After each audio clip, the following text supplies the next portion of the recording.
Jelajahi cara baru mendapatkan informasi. Download Metro TV Extend sekarang.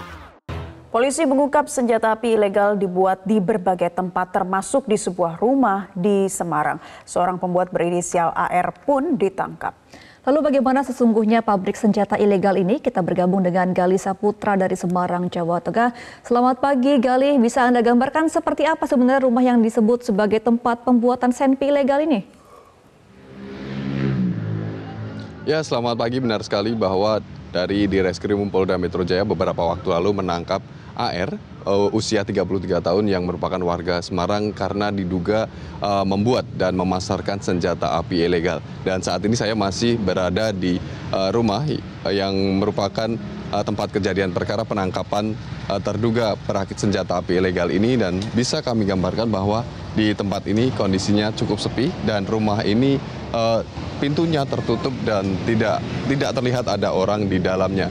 Dan sebagai gambaran bahwa rumah tersangka AR ini dekat sekali dengan jalan raya, atau lebih tepatnya jalan Tentara Pelajar, dan tidak jauh dari jalan raya ini kemudian masuk ke rumah. Dan di tempat inilah termasuk gang masuk ke kawasan Cinde Utara di Semarang, Jawa Tengah. Dan tersangka AR ini ditangkap pada 16 Agustus lalu. Kemudian diketahui bahwa ternyata ini sebenarnya adalah tukang AC, namun ternyata juga membuat senjata api ilegal. Kemudian ditangkap oleh Polda Metro Jaya berkaitan dengan kasus sebelumnya, yakni penangkapan tersangka D yang diduga menjadi anggota teroris, dan di mana penangkapan dilakukan di Bekasi pada 14 Agustus lalu.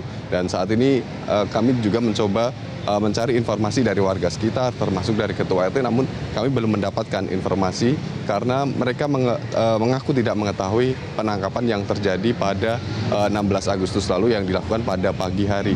Dan dari informasi sedikit yang kami terima bahwa ternyata dari tersangka AR ini diketahui orangnya adalah sosok yang cukup pendiam dan tidak terlalu terbuka. Bahkan dari informasi yang kami terima, tersangka AR ini juga tidak terlalu terbuka dengan istrinya, bahkan untuk urusan rumah tangga seperti uang dan lain sebagainya. Dan demikian yang dapat kami laporkan dari Semarang, Jawa Tengah. Kembali ke studio.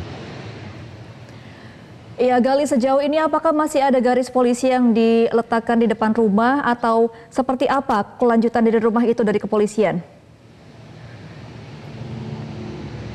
Ya, untuk saat ini bisa kami gambarkan bahwa tidak ada garis polisi yang dipasang saat ini, dan aktivitas di sekitar rumah ini masih berjalan normal. Seperti ada warga yang melintas karena diketahui bahwa rumah ini di dekat dengan gang masuk kawasan Cinde Utara, dan masyarakat juga masih beraktivitas seperti biasanya. Tidak ada penjagaan dari polisi, kemudian tidak ada garis polisi, dan saat ini kondisi cukup sepi dan tidak ada aktivitas apapun di rumah ini. Memang ada atribut seperti buku menu untuk makanan yang kemungkinan dijajakan oleh pemilik dari rumah ini atau kemungkinan dari istri AR. Namun begitu, bisa kami gambarkan bahwa suasana sangat sepi di tempat ini, tidak ada aktivitas apapun, dan tidak ada orang yang dapat kami temui di rumah ini. Kami tadi memang coba mengakses ke dalam, namun kami belum mendapatkan izin untuk masuk atau mengurai keterangan lebih lanjut dari anggota keluarga yang ada di dalam rumah ini. Dan kami akan mencoba mencari terus informasi apa yang bisa kami dapat sehubungan dengan tersangka AR yang ditangkap oleh Direskrim Polda Metro Jaya beberapa waktu lalu. Kembali ke studio, Gemma. Baik, terima kasih Gali Saputra melaporkan dari Semarang, Jawa Tengah. Ya, kalau kita lihat memang situasi